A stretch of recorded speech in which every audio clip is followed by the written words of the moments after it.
I think there's a lot of positives. You can, Mr. Evans and I always try to tell students that your online footprint could be like a resume. You can keep up with the things that you do. Like we have students in here that present a lot at lunch to different corporations that we Skype with, and if they keep pictures or videos of things like that, or if they blog about that, then they have evidence to show once they're going to college or applying for jobs. And so I think there's definitely a lot of positives. Well, since I don't use it, I can't tell I'm sure it means a lot more to a lot of people than it does me. What little I know about it and hear about it, it's a good way to stay connected and keep up with friends that you don't get to see very often physically, in their physical presence. So there's it's good and bad. It's good that you can keep up with your family and friends without having to call them all the time or go over.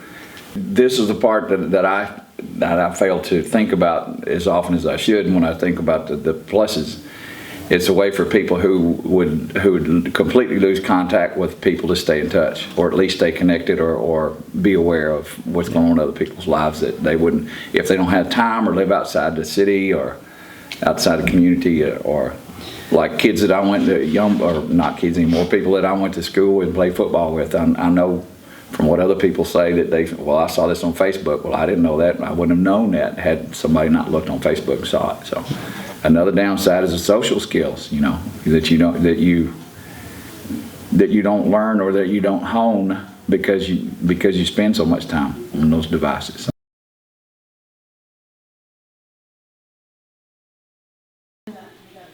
I think there are a lot of different negatives too. Of course, there are people on social media that don't use it the correct way, and there are always, creepers. But as far as negatives, I think a lot of times you bring them on yourself.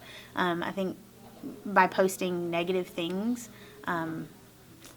bullying, there's a lot of different negatives. But I think a lot of times it's based on what you might post, even though there are a lot of, a lot of folks in my age group, one who had to fight learning how to use that kind of stuff. That's one reason I don't do it.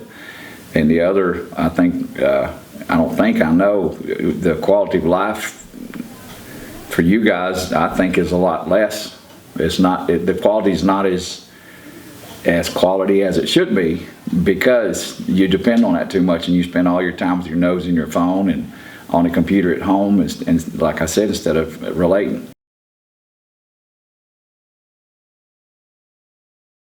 Social media, not a lot different than it is now. Okay, it's the texting is convenient. I don't like to talk on the phone anyway, so that's one of the pluses for me. Other than that, not a whole lot for me. The social aspect, because I don't stay on it much. So we had cell phones when I was 5th, 6th grade is when they first started, but that was more of like the Nokia that you would like play Snake on. Yeah. And so social media wasn't too prominent. So I don't remember much before. I do remember the first one that I ever had was called Zanga, and then there was MySpace. But it was a lot different because in high school we only had Zanga at that point. So there was a lot less connection. You didn't talk as much. Texting was just kind of starting. So you still called people if you needed to talk. We weren't allowed to have them at school at all. And I went to school here. So they either had to be at home or in our lockers. We couldn't have them at all. So.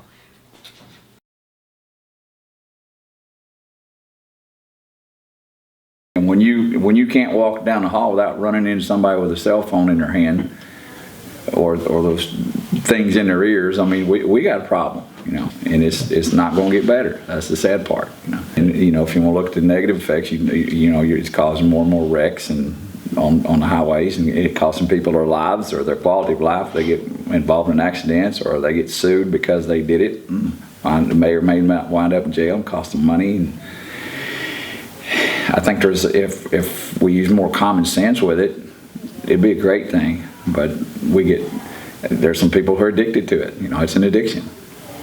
whether you like to admit it or not, it is.